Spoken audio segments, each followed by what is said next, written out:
সানা মীর, যিনি একজন CBI officer ছিলেন। একটা মিটিং শেষ করে রাতে বাড়ি ফিরছিলেন। রাত তখন 1টা বেজে গেছে, আর তিনি একটা নির্জন রাস্তায় একা হাঁটছিলেন।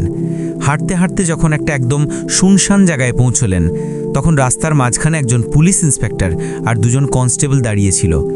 আর যেই একটা সুন্দরী ও তরুণী মেয়েকে রাতের এই প্রহরে দূর থেকে আসতে দেখল, পুলিশগুলো অধীর আগ্রহে তার জন্যার করতে লাগলো।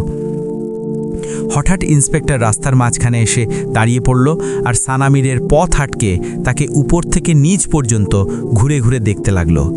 সানা মীর তার পাশ কাটিয়ে এগিয়ে যাচ্ছিলেন, কিন্তু এবার ইন্সপেক্টর আর 2 কনস্টেবল তার পেছনে লাগলো। চারদিকে রাতের অন্ধকার ছেয়ে আছে, সানা মীরের বুক ধড়ফড় করছে। হঠাৎ ইন্সপেক্টর পেছন থেকে দ্রুত এগিয়ে এসে তার বাহু চেপে ধরে বলল, হ্যাঁ জি ম্যাডাম, কোথা থেকে আসছেন আর আমাদের সঙ্গে না দেখা করে চলে যাচ্ছেন? 3 পুলিশের মুখেই একটা অদ্ভুত নেশার ভাব। সানা মীর বললেন, একটা জরুরি কাজ ছিল, এই পথ দিয়ে বাড়ি যাচ্ছি। হঠাৎ ইন্সপেক্টর তার চুল ধরে টেনে বলল, আমাকে বলবি না কি জরুরি কাজ ছিল? সানা বললেন, একটা জরুরি মিটিং ছিল। 3 পুলিশ হো হো করে হেসে উঠল। এই সময় কি মিটিং?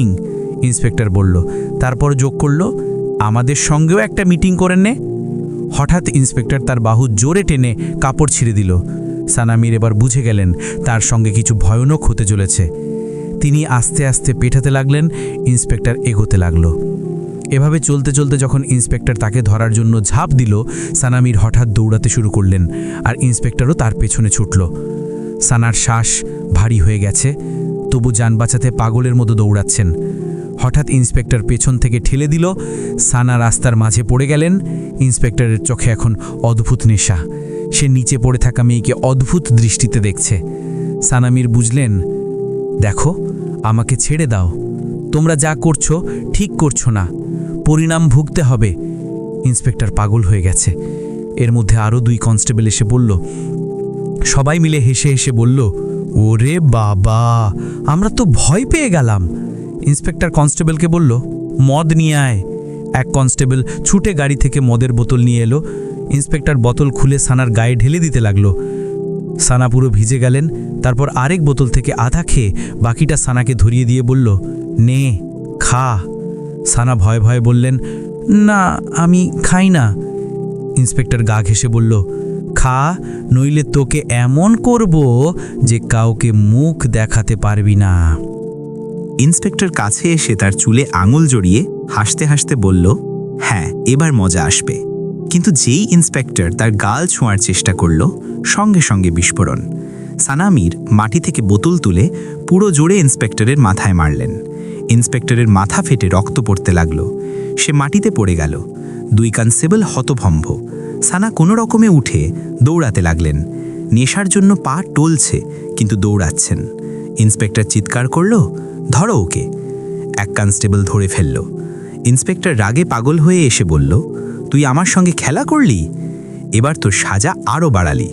সে সানাকে হিচড়ে গাড়ির দিকে নিয়ে যেতে লাগলো এবং কনস্টেবলদের বলল, তোমরা এখানে থাকো, এবার আমি নিজে আমার আসল ক্ষমতা দেখাবো।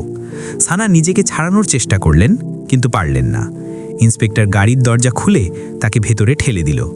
রাতের শেষ প্রহর, নির্জন রাস্তা, গাড়ির ভেতর তরুণী সানা আর প্রতিশোধের আগুনে জ্বলতে থাকা ইন্সপেক্টর। দরজা বন্ধ করে সেও ভেতরে ঢুকল।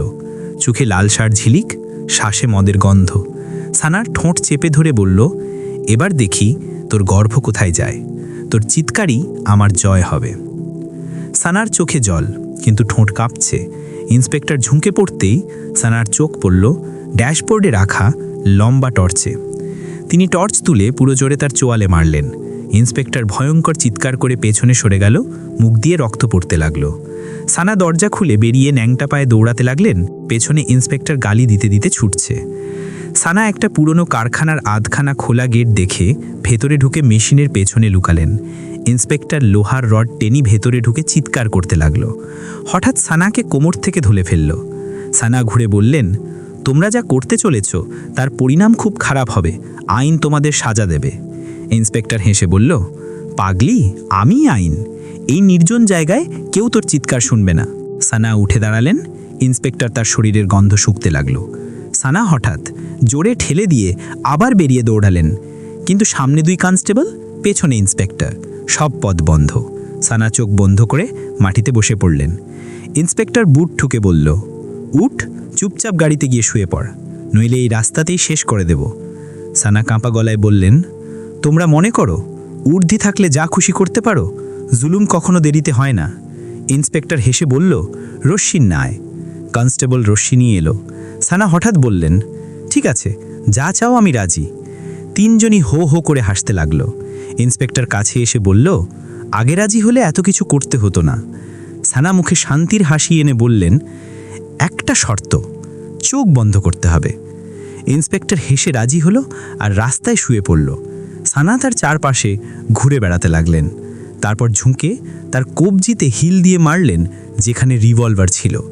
রিভলভার কেড়ে নিয়ে সানা বললেন, আমি চাইলে পালাতে পারতাম, কিন্তু এটা আমার মর্জি। ইন্সপেক্টর আবার তাকে জড়িয়ে ধরতে গেল। সানা বললেন, 1 মিনিট, তুমি সত্যি এত ক্ষমতাশালী?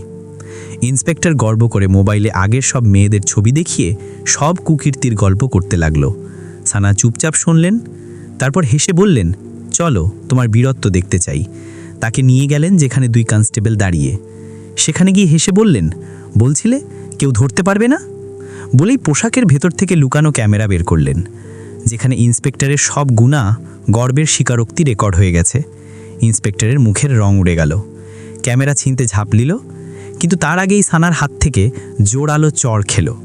এবার সামনে যে দাঁড়িয়ে, সে আর অসহায় সানা নন, এক বীর সিবিআই অফিসার তার আসল রূপে। এবার সামনে যে দাঁড়িয়ে, সে আর অসহায় সানা নন, এক বীর সিবিআই অফিসার তার আসল রূপে। ঠিক তখনই পেছনে 2টো কালো জিপে হেডলাইট জ্বলে উঠল। ব্রেকের শব্দ। কমান্ডো টিম গাড়ি থেকে নেমে এলো। সানা হাতের ইশারায় ইন্সপেক্টর ও 2 কনস্টেবলকে মাটিতে চেপে ধরা হইল।